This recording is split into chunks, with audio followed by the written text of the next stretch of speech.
Hey, what's up everyone and welcome to another video. I've been taking a little break from YouTube recently to focus on ranking, so if you were wondering where I was, I just wanted to reach Marshal on my Paladin. Quite the questionable choice, I can give you that, but it was mainly for the sense of achievement and for the title later on, when hopefully TBC comes out. And definitely not for the gear, because let me tell you that it's very bad for a Paladin. But anyways, let's talk about today's subject, which is Naxxramas preparation. So with its release date pushed much closer and earlier than I expected, and that I think some of you expected as well, I had to cut some stuff, but I focused on 5 important points that you need to know to enjoy Naxxramas to its full potential. So without further ado, let's get right into it. But before we get any further though, if you like what you see on the screen right now, definitely check out the creator of that insane video. It's Hurricane on YouTube. He's made very good trailers for Naxxramas, AQ, and his latest one is Black Temple. So if you like this kind of stuff, definitely check him out.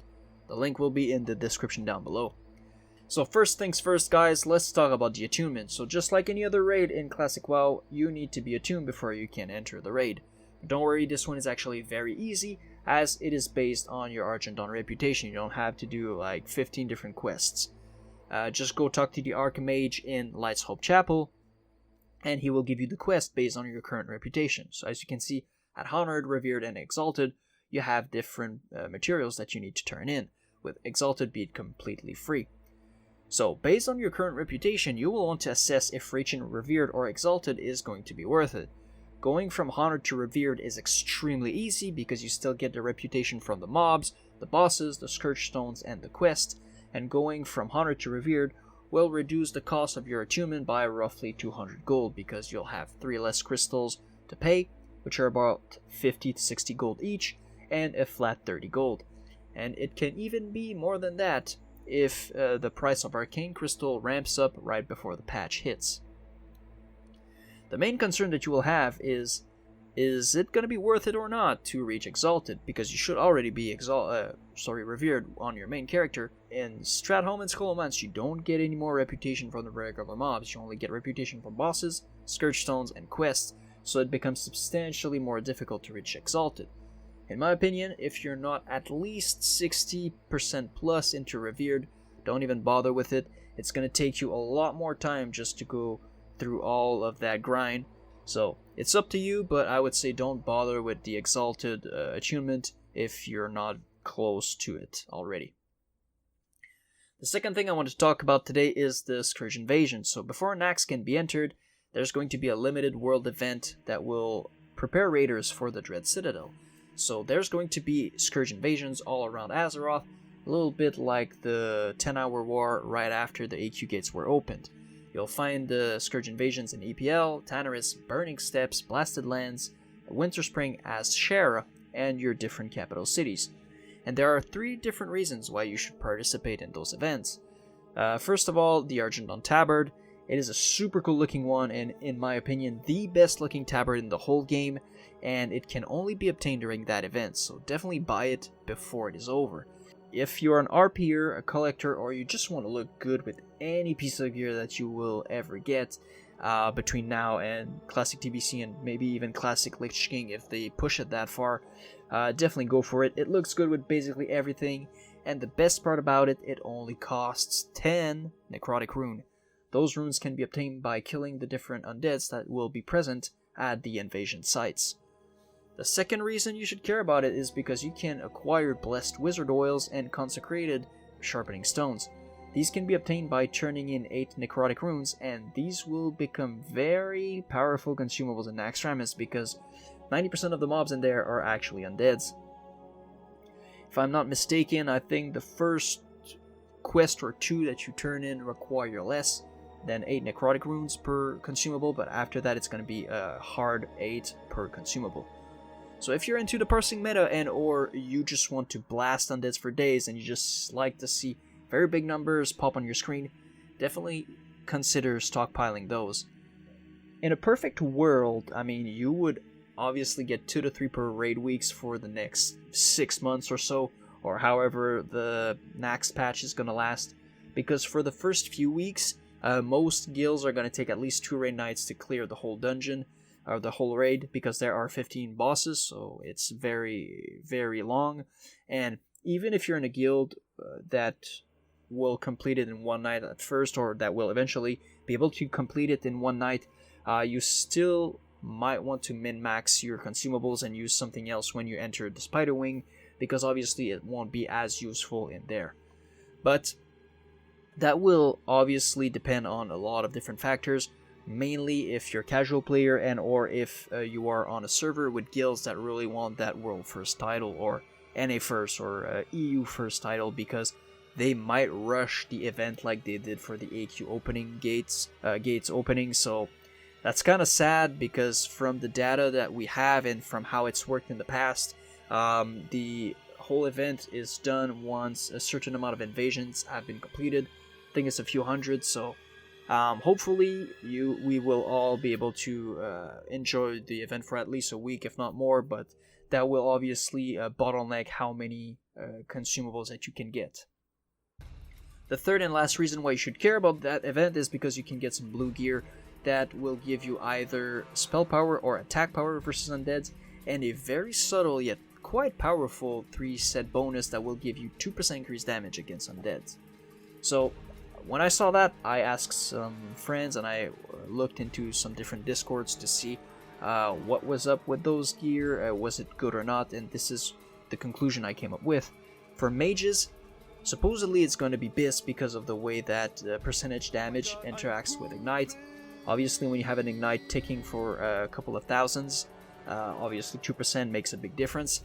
For Warlocks, it's not going to be as optimal because you still need a lot of hit to land your skills, so might not be as important. And unfortunately for melee DPS, the AP one's really not worth it from what I've heard. But obviously refer to your specific discords for a more in-depth analysis, all the math, and maybe it might change between now and the release of the invasion. But even if it's not good for you at the end of the day, you can still look nice wearing it if you're an RP or whatever, so you can still go and get those even if you don't actually use them. They can drop from regular mobs and or the rare mobs that are going to be present at the invasions, and the gloves can be acquired by turning in a quest that requires 30 necrotic runes. So just keep in mind, if you need to go for the gloves, that's 30 runes that you can spend on consumables. So just remember that if you go for that, you'll have a little bit less consumables. Now, the third point I want to talk about today are the consumables, not the ones from the invasion, but the ones that you use on a weekly basis. So there's no doubt that Naxxramas is going to be a raid pushing raiders to their limits. Therefore, all the buffs and consumables that you can acquire will make your raid nights much smoother. So we'll go quickly over those that are big ticket consumes, as I call them, that you will definitely need and that will definitely go up in price.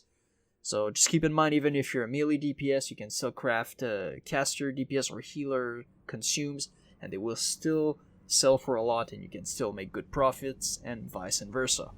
So all the greater prot pots, obviously Fire for Felino and for Horsemen's, Frost for Sapphiron and KT, Nature for Thaddeus, Shadow for Sapphiron and Lotheb, Arcane for Gothic. Flasks, there's no doubt that every single raid member is going to be flasked out of their mind on the first few weeks. Definitely. For the melee DPS, Mongoose, Mighty Rage, Major Troll's Blood, Greater Stone Shield, Elixir of Fortitude, Elixir of Superior Defense, Elixir, Gift of Arthas, Smoke Desert Dumpling, LA Sharpening Stones, and Juju Might. For casters and healers, Greater Arcane Elixir, Greater Firepower, Elixir of Shadow Power, Mage Blood Potions, Major Manas, Brilliant Oils, both Mana and Wizard Oils, Nightfin Soup, and Dark Runes and Demonic Runes, and then other consumables that everybody will use, no matter what class they are: Faps, Lips, Powerful Antivenoms, Elixir of Poison Resistance, Grenades, Sappers, Stambier, Juju Chill for that Frost Resist on Saffron, and Stratholme Holy Water. Okay, if you're a DPS, Stratholme Holy Water should stack with spell power, so for mages and just casters it's going to be super strong. And if somebody needs a lot of Holy Water, you can party up with them and get some of get some good reputation with the Argentine into strat home. So keep that in mind. If you farm a lot of water, you'll get a lot of reputation. So you might reach that exalted threshold or reputation level or revered much easier. So basically all of those consumables translates into all of those mats that you see on the screen right here. So obviously herbalists and alchemists are going to have a great time because most of those consumables are potions that can be crafted. But that doesn't mean that if you are not a herbalist or an alchemist that you can't make gold. If you have mining, fishing, or you're good at farming specific mobs that will drop some of these, for example the echoes for the Juju Chill and Juju Might, you're going to be in good shape nonetheless. So the fourth point I want to bring up today is the frost resistance gear. So there's no doubt that frost resistance is going to be very helpful in the fights of Sapphiron and KT, even with the recent blue post detailing the changes to the Sapphiron's frost aura now ticking consistently every 2 seconds, rather than having it be inconsistent or ticking every 1 second like on the PTR. But if you think that this is going to make the fight very trivial now, well, I don't think it's going to be the case because players on the PTR had a very good buff to resistance, health, and then healing and damage output. So I think that bringing everything down is going to make the fight challenging, even though we won't have the damage ticking every second. So this is why I really like this frost resistance guide over here on Bits Guide. It pretty much details everything you need to know, and it gives you a good idea of how much resistance you should be aiming for depending on your role in the raid, and then a very good detailed sheet on what are all the frost resistance gear that you can acquire depending on your role and on the type of armor that you can wear. So let's just go over that very quickly. So from 0 to 150 resistance, that's where you're gonna be seeing a lot of main tanks, healers, and casters. Obviously main tank need to kind of juggle in between resisting frost damage but also being survivable with their mitigation set. It would not really make sense on one end to be almost immune to any type of frost damage from Sapphiron but eating crushing blows every second kind of thing. So that's why they still need some frost resistance but not as much as other classes. Kind of the same thing for the healers. Obviously they want to have some frost resistance, but it doesn't really make sense if, again, they resist most of the frost damage, but then they go mid-fight and they don't even have any other potions or anything else to keep healing everybody else that is going to be taking consistent frost damage. So kind of the same idea, you need to juggle, but you still need to have your plus healing and your mana regeneration pieces on. For casters, same idea again, you want to have some mana to keep decursing because you'll need to be decursing on the Sapphiron fight, and you will also need to have some mana to obviously keep pumping the damage. The melee DPS are the ones that are going to be, and I would guess the off tank would be the ones that will require the most, because obviously if we're talking about rogues and warriors mainly, well, these guys have unlimited resource, so it's not as big of a problem, but they probably will need 200 to 250 according to the guide. I think it's gonna be a little bit difficult to reach on the first few weeks of Naxxramas, but I think that once you get a good roll in the raid, it's not gonna be as hard, because then you're gonna get a lot of crafted frost resistance gear, and or you're gonna get a lot more drops from the actual bosses themselves. So I think this is a good benchmark to aim for every different role. Obviously it's going to depend on the performance of the guild. I think some guild are going to be able to alleviate this problem by just blasting Sapphiron into oblivion. Obviously if we're talking about speedrunning guilds with a lot of warriors, they're going to be able to just obliterate him, so it might not be as bad, but I think that for most people those benchmarks are kind of a good thing to aim for, and that are just going to become easier and easier after every week. So I'll let you go through it on your own. The link will be in the description down below. Obviously if you want to know what is a good set of gear for cloth, mail, etc. But now let's just come back and talk about some of the items that you can get prior to Naxxramas to kind of hit as high of a frost resistance cap as you can. So obviously you'll have your regular frost resistance ring, the green ones that you see on the auction house. The highest roll that you can get on those is 22. Obviously those are going to be extremely expensive, so I would say don't get anything more than 20 unless you find one yourself. If you're an engineer, you can get 2 frost reflector. That's a very easy 30 frost resistance, very easy right there. Every single class has some frost resist on their T2 helm, so if that's already very good for you to have, keep it very close to you. You'll have the Argent shoulder enchant, 5 resist on any shoulder piece, obviously very nice, a little added bonus. Same thing with the cloak, 5 all res, gonna be probably the one that you'll have on your Saffron and KT cloak. You'll have the AQ chain quest ring, the one that gives you underwater breathing. I think it gives you like 20 resist right there, very easy, and it's a very nice one by itself. Then you'll have your AV trinket, your freezing band, and etc. Now obviously I won't go through every single piece, but if you want to do some shopping on your own, you can easily do it by going to the classic WoW head, then going into database and then items. And then what you'll want to do is add 2 filters. The first one is going to be frost resistance, and then the second filter you want to add is going to be added in content phase. Then you set it to smaller or equal to 5, so that will bring up everything in the database that was added prior to Naxxramas.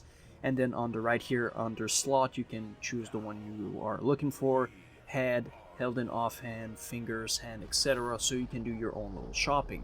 But obviously it's always better to be prepared, or more prepared than needed, because if for some reason you kind of slack on the frost resistance and then we realize that, oh, Saffron is actually quite a hard fight if you don't have a certain amount of frost resistance, and then you need to panic buy some items to reach that threshold, you might be in a situation where you will spend hundreds if not thousands of gold at the last minute, and if you don't budget for that accordingly, well, you can be in serious financial trouble. So just plan ahead as much as you can, but don't slack too much, okay? Even with the blue post saying about the aura changes, that it's gonna tick every 2 seconds, just be safer than sorry. You're gonna do just fine.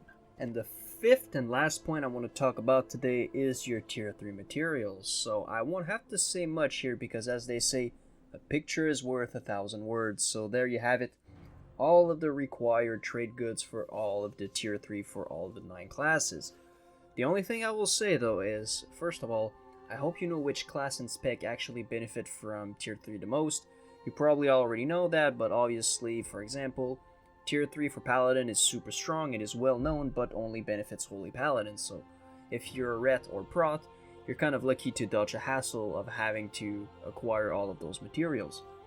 And the second thing I want to tell you is that I hope that you've been planning ahead and that you already have most, if not all, of your materials for your tier 3, because I made some quick calculation, and if you want to buy everything right now at the market price, it's about 2,000 gold, if not a little bit more than that, for every classes.